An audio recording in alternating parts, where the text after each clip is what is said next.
It's a question we've been asking for the last couple of weeks. Would the Cardinals be giving up on Josh Rosen too soon if they draft Kyler Murray? Did they see enough from him last year to say, oh, no, this is not our guy? Well, this is the thing, Jenna. It's a perfect storm because if they're going to support the coach the way in the press conference the owner talked about, because he talked about Cliff Kingsbury, the type of offense that he ran, the type of excitement that it generated in the stadium at the college team that he was coaching in.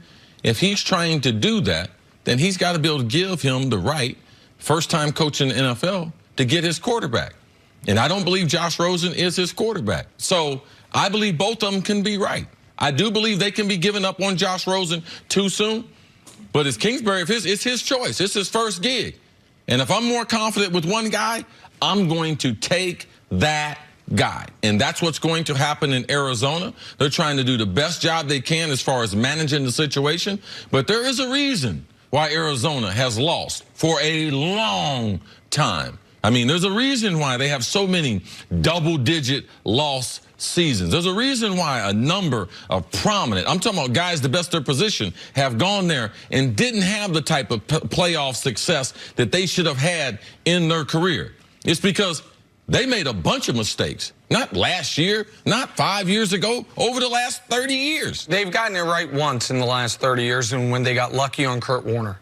Kurt Warner looked like he was done. Kurt Warner with the Giants was a train wreck. The Cardinals took a flyer on him. Kurt Warner resurrected his career, and all of a sudden, all that talent you're talking about could shine. Yep. All of a sudden, we're like, oh, my God, we knew Larry Fitzgerald was good, but one of the greatest playoff runs we've ever seen from any player. Like, they had it right briefly, but it hasn't just been the quarterback mismanagement. But outside of Kurt Warner, they haven't had solid or above average quarterback play really any time before or after him in recent NFL history. Now on Rosen, I thought the last quote we heard from him there was great, and I give him credit for it, where he said, if they keep you, prove them right. If they trade you, prove them wrong. That has to be his mentality, and I think they are going to trade him.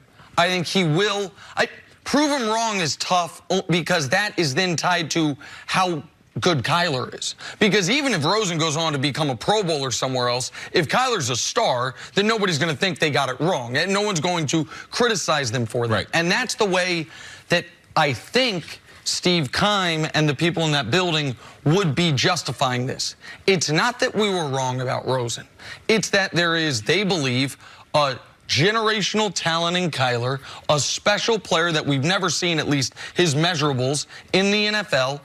And we hired a guy as our head coach who just got fired at his alma mater. For one reason and one reason only did we hire him.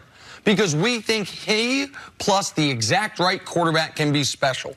So why would we hire Cliff Kingsbury, who is going to be an offensive coordinator in college, if we're not going to give him the best tool for his specific toolbox, which is a quarterback that fits exactly what he wants to do? That's why ever since they hired Kingsbury, you have seen this team tied to Kyler. I don't think it's an indictment on Rosen. I think it's about what Kyler they believe would be under Kingsbury. Well, I can't agree with you on that because he showed enough bad football that would allow the Kyler thing to continue. Because if the organization had seen that, man, he was a difference maker, he's a force multiplier, they can convince Kingsbury to be able to do that. But I think that they saw enough. As far as when he was in the pocket, not good. When anyone was around him, when he couldn't step and throw, not very good. So if there were some question marks last year, what he ended up doing or not doing, it ended up turning, man, I need to be able to look at this. Because if Josh had shown me some traits that I thought were really special, you know what I would do? I would hype Kyler Murray up as if I was getting ready to take him, and I'd ship him off for a bunch of draft picks. But they can't do that. Because Rosen, man, I had question marks before they drafted him.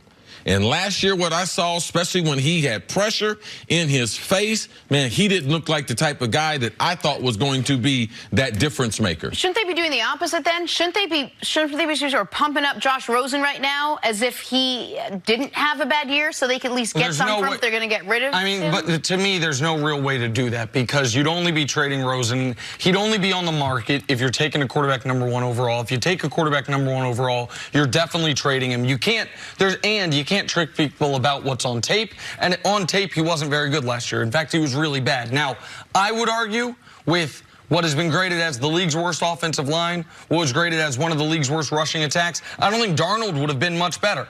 I don't think Josh Allen would have been better. Baker might have been, but Baker seemed to be a head above everyone else in his class. I think Josh Rosen is going to be a good quarterback in this league. I do not think it's going to be with the All you need to do is go back to the draft. All right? That's what Josh Rosen's about right now. Regardless of what football people saw on film, regardless of what people saw as far as him being able to do, if you like Josh Rosen, like Nick did before the draft, right now you'll make an excuse for him that you still believe this is going to happen because you believe he hadn't had enough time. If you had question marks about Josh, which I did before the draft, and then you saw him, and man, he was a deer in headlights a lot of times there in Arizona. Now I got enough football film that really makes my opinion seem like I know what I'm talking about. So go back to the draft. If you liked him before the draft, oh, man, let's be more patient. If you had question marks before the draft, you're sitting back saying, hey, man, let's go with Kyler.